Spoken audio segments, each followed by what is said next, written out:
It's Thursday at 8 o'clock, and it is that time again. I just want to thank you so much for tuning in to It's All About You.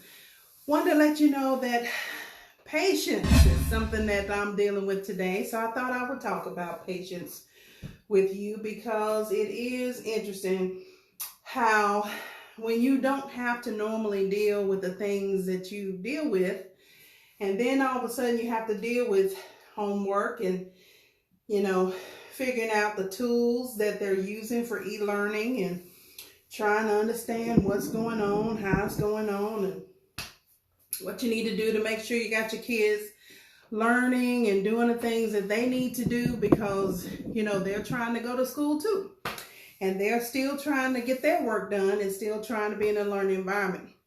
But I promise you, I never knew how frustrating it could be to try to learn new technology so your child can learn, trying to make sure you have all the equipment that you need for them to be successful, and having to learn it yourself in addition to them learning it with you, and making sure that all their assignments done and everything's turned in on time. And yes, the school system is very patient. They're very patient. I appreciate their patience. Who doesn't have patience? Miss Sharon didn't have none. But I'm working on patience. Even with my role, my job, and working from home now instead of actually going into the job. It's been a little interesting, and it's trying to be with contacting people through email only and trying to make sure that you're still having meetings with the people you need to have meetings with. And then all of your functions, all of your things that you booked, even outside of work, are canceling. And this is like extra income for you, right? So it's like, wow, like how do we deal with our role and our jobs changing? So I wanted to do a little inquiry today, just to ask you, like, how are you doing this? Like, how are you able to have the patience that all of us need right now? I don't know about you, but when my kids go to school, I love it when they go to school because that gives me time, to be an adult. But when they're home, like every single day, I don't know about you, but food gets gone. Okay? Also, it's hard keeping them focused. So I want to do a shout out to all the teachers today because Miss Sharon has so much respect and admiration for you right now, because this corona thing is really just changing our world. And I promise you, I didn't really know how much it takes to keep my child focused and to keep things happening and to make sure they get what they need. So whatever you dealt with in the classroom when you were in the classroom, I just wanted you to know that I appreciate you so very much, because Miss Sharon's patience is about right there. But nevertheless, just know that patience is something that we all are going to have to embrace a little bit more. Let's make sure that we don't yell at our children, that we don't yell at our spouses or significant others, even though we're under a little more stress than we're used to being under, okay? I really want you to know that you need to be in a place where you can speak your truth, say what's present for you. So I'm going to give you a little technique because I'm always going to give you something good, and I'm never going to keep you long. I'm always going to keep about 15 minutes or less. So if you don't currently have this technique in your family, go ahead and embrace it, okay? It's called a truth stick. Yes, that's right, a truth stick. And it's a stick that the family can get together, find a stick, and everybody can decorate it, color it. Everybody needs to have some type of input on the stick somewhere. And then what you do is at least once a week, and it might even need to be once a day at this point, but everybody gets a chance to sit around the table. No cell phones. Rule number 1, no phones. Also, everybody has to be in the same room, and everybody gets a chance to get the stick and say what's present for them. A lot of times we don't know what's present for people that are in our space because they're in our space, so sometimes they get ignored, or their familiarity breeds contempt sometimes. I'm sure some of y'all have heard that. And a lot of times we don't even ask our kids or our spouses or our significant others or our family members, how is this impacting you? What are you feeling? And what's so for you? And just be quiet. Don't say anything. Allow them to be fully and completely expressed. Don't interrupt them. Don't give them advice. Just listen and nod your head with acknowledgement when they're saying something that also has a feeling like what you're feeling. But make sure they're heard more than anything. Make sure that they get a chance to be fully expressed. Because one of the things that I do know is that a person that's not fully expressed is someone that builds up anger. They build up resentment and contempt. And you can become such a valuable tool in your relationships today if you just give people a chance to be fully expressed about how they feel about this coronavirus and their impact on their lives. It is amazing. So here's some other rules. When a person has to stick, when the other people are listening, you can't respond to what's going on. You have to listen. Okay? Now, I don't know if you know it or not, but listen, spelled backwards, is silent. Yes, absolutely. So, when you're listening, you can have a pencil and pad and write down some things, but to keep you engaged and to keep you from cutting them off. But you gotta let people be fully expressed, even if they say something you don't like. That's the hardest part. And another rule of the truth stick is you can't judge people. Whatever they say is present for them, and they have the right to say what's present for them, even if it's not pleasing to your earlobes, okay? And the second thing is, after they've said it, you cannot repeat it or hold them accountable for it later. Now, how many times do we do that? So, everybody gets a chance to take the stick. Everybody gets a chance to say what's so and what's present. I'm going to tell you what it looks like. This is what it looks like. Sharon's going to tell you what's so and present for her right now. I am so used to being in control of my life. Right now, it does not feel good not to be in control of my life. It doesn't feel good to go in every store in Winston-Salem and there's no bread, no milk, no chicken. I mean, I saw the ribs, and I saw some other expensive meats, but all the meat gone, all the bread gone, all the milk gone. And it's like, this is so inconvenient right now. I need food. And I'm going in places and they're going, well, we can't help you. And don't worry about going to Walmart because I just came from there. I mean, people talking to each other in the line. They're like, I just came from Walmart, ain't nothing there. And I'm going, okay. So now I'm forced to be creative. And the toilet tissue, y'all, okay. I'm just going to go ahead and say it. I don't understand why people want to hoard toilet tissue, but wipes clean up better than toilet tissue. You don't have to take all the toilet tissue and then think nobody else needs to wipe their behind.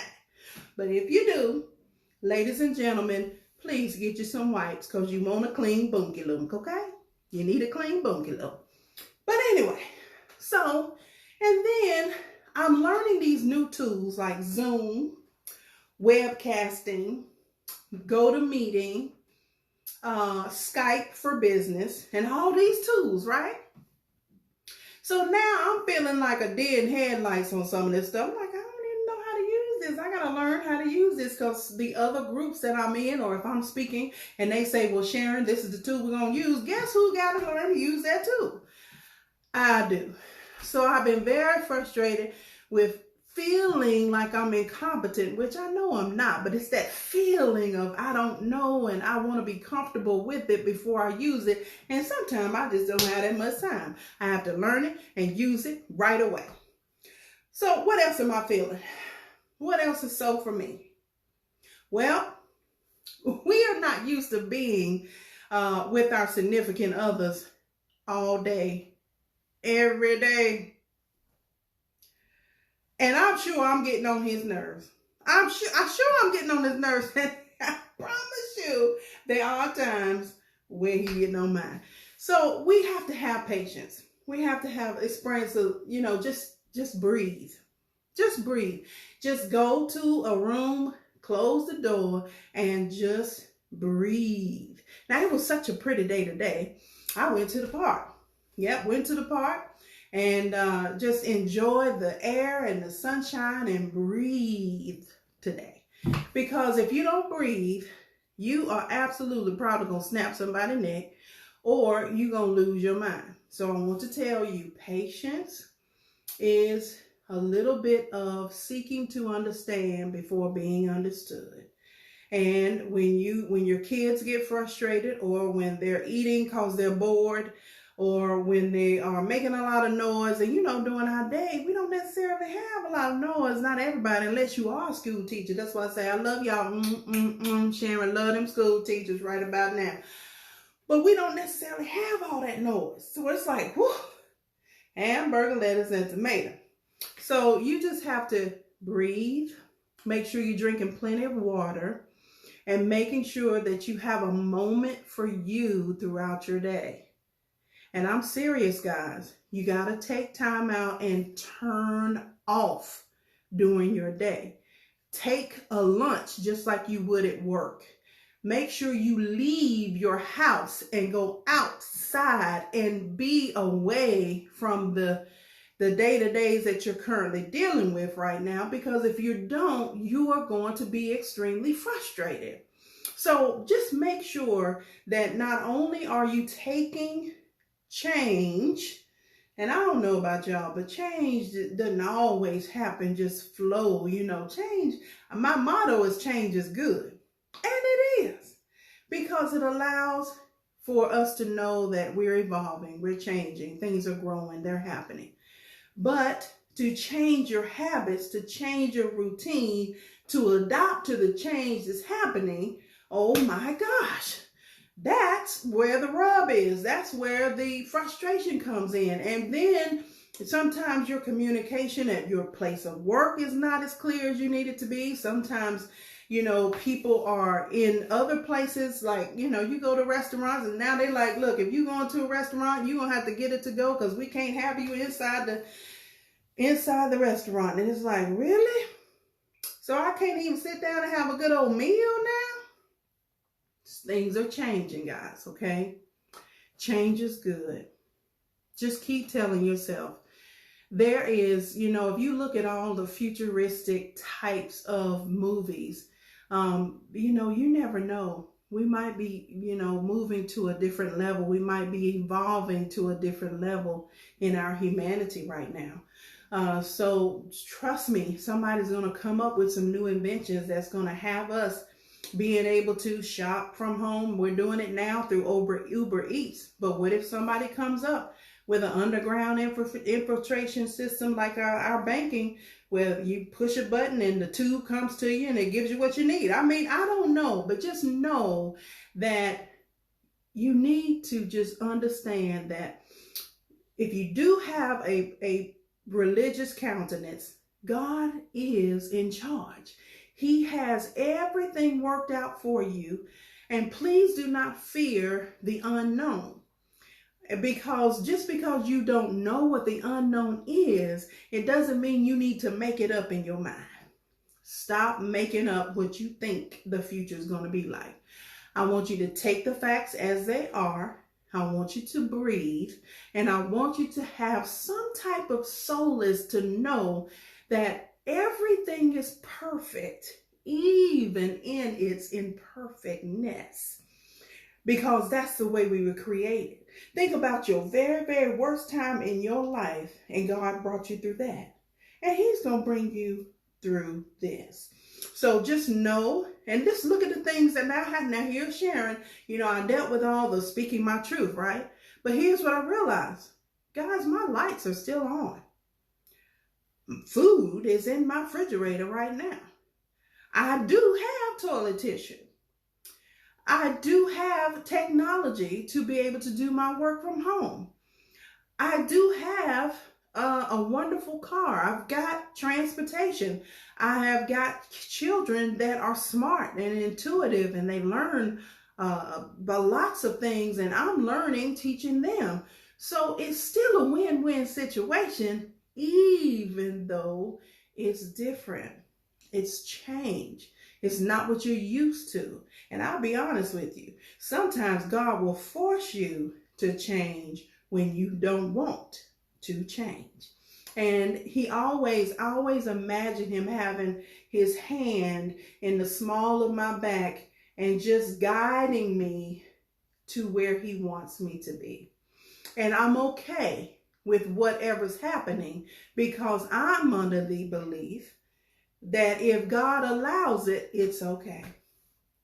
And I'm still going to be fine, because I'm going to church, I'm paying my tithes, I'm doing what I need to do, I'm staying in my word, I'm being encouraged, I'm doing what I need to do in order for my life to be blessed, and realizing that it is blessed, okay?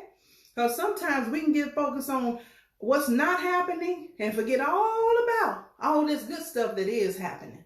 I have wonderful people in my life. I have an awesome companion. I have a fantastic children that are, growing and developing and just doing their thing. And right now, nobody that I know is sick. That's enough to run around the building and shout and just put your praise on and tap up some towel right about now, because all over this country, somebody is dying from this virus. So sometimes we just need to be patient with what's going on, and do not allow yourself to get caught up in your fear, and have an opportunity to get to know your kids better, and your spouses, and your mama, and your grandmama, and your aunts, and your uncles. Give them the truth stick. Allow them to talk to you and tell you what's going on for them. Now, nobody wants a pity party, and they don't need no friends.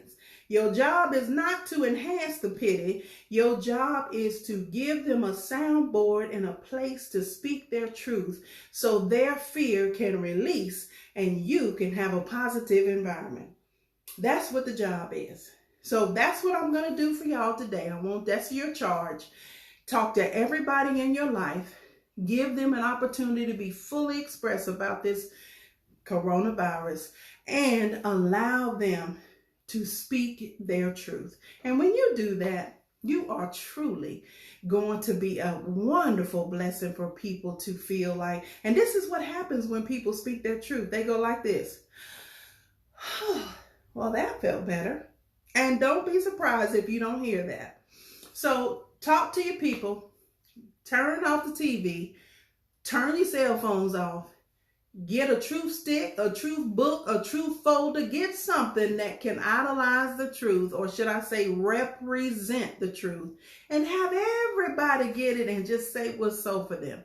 You're going to be such a blessing to your people. Such a blessing. So make sure you get the truth stick, or if you have another object, let everybody get a chance to speak their truth around the table. Turn your cell phones off. Talk and have some conversations about the blessings that you guys are experiencing. And for those who do have relatives who have experienced the coronavirus and either is living or not living, I just want to express my condolences to you right now and let you know that I truly, sincerely do intercessory prayer for you. I get up in the middle of the night sometimes, and I'm up, and like I've been up all day, and that's just a time to pray, and it's just a time for me to intercede for those of us who have had people that have been impacted. So There's a Romans 8:28 was what was just shared with me as a wonderful scripture for you guys to say that scripture and get encouraged. Okay, so I just want to thank you so much for knowing and tuning in to It's All About You. I'm going to let you go tonight, but get your truth stick, get around the table, and set some people free today. Okay? Have a great night. I'll talk to you next week. Have a great day.